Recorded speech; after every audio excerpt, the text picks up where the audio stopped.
I never thought the person I trusted most could hurt me this deeply. It was a normal Saturday when I found out my sister, Emily, had been lying to me about everything.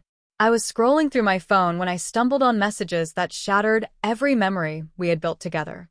The worst part? It wasn't just a little white lie. It was a carefully crafted betrayal that cut me to the core. I remember sitting on my couch, heart pounding, shaking with disbelief, as I read how she'd lied to everyone, including me. I wanted to scream, but all I could do was stare at my phone, feeling like my whole world was collapsing. How could she do this? Why would my own sister betray me like this? Have you ever been blindsided by someone you trusted the most? Left questioning everything you thought you knew? Comment below if you've ever felt betrayed by family when you needed them the most. Growing up, Emily and I were inseparable. I'm Jessica, and she was always my best friend before anyone else. We shared everything, secrets, dreams, even our favorite songs. I remember when we were kids, how we used to build forts in the backyard and promise we'd always have each other's backs. As we got older, our bond grew stronger, or so I thought.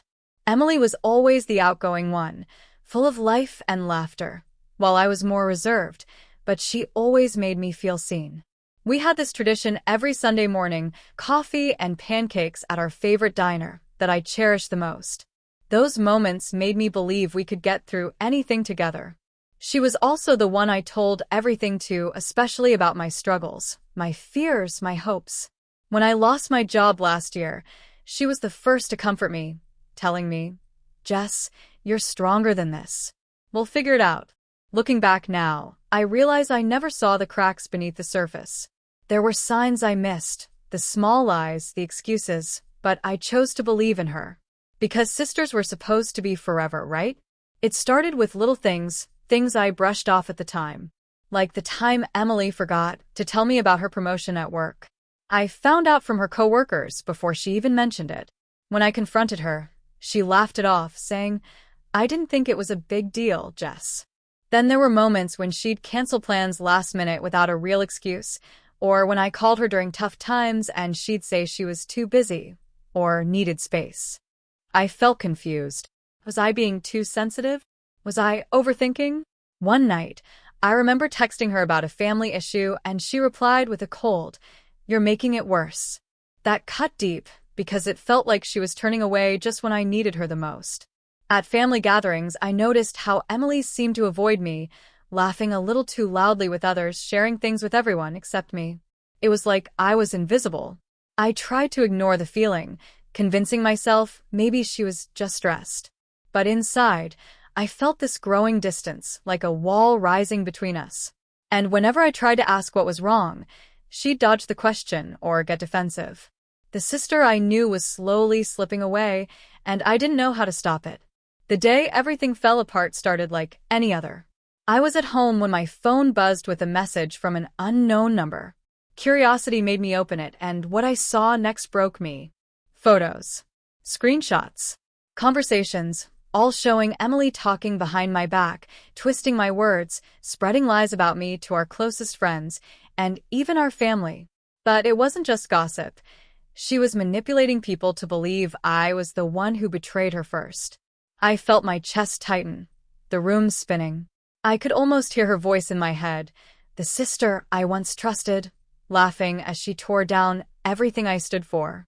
I remember pacing the floor, trying to hold back tears, feeling so betrayed I didn't even recognize myself. I tried calling her, but she wouldn't pick up. Instead, I got another message, this time a cold text. "You deserved this. Maybe now you'll learn." The betrayal didn't stop there. At our next family gathering, Emily pretended everything was fine, smiling like nothing had happened while I was left questioning who else was part of her web of lies. The final blow came when I confronted her in front of everyone.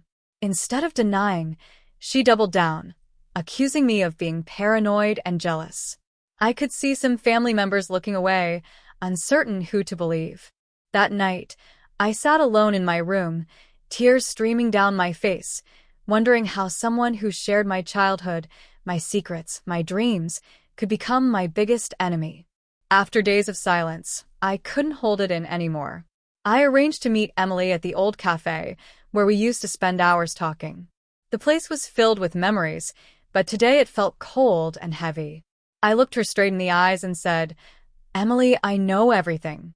The lies, the betrayal. Why?" She scoffed, trying to shrug it off, but I wasn't going to let her evade this. "I trusted you. You were supposed to be my sister, my family.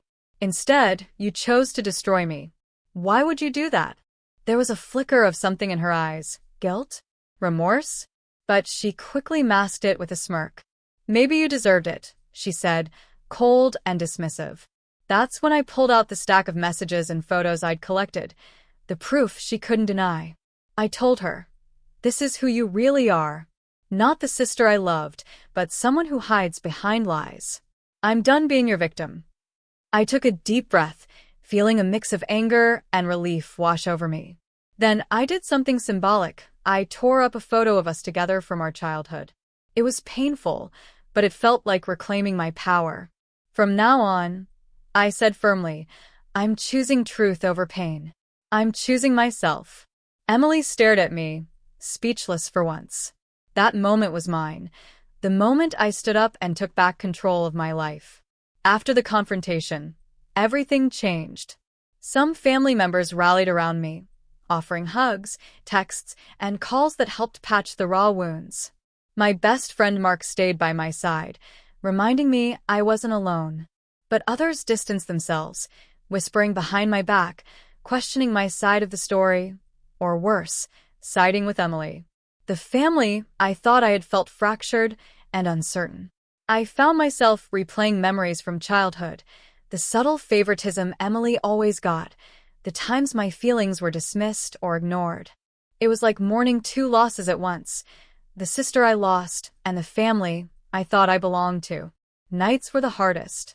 The silence of my home was deafening.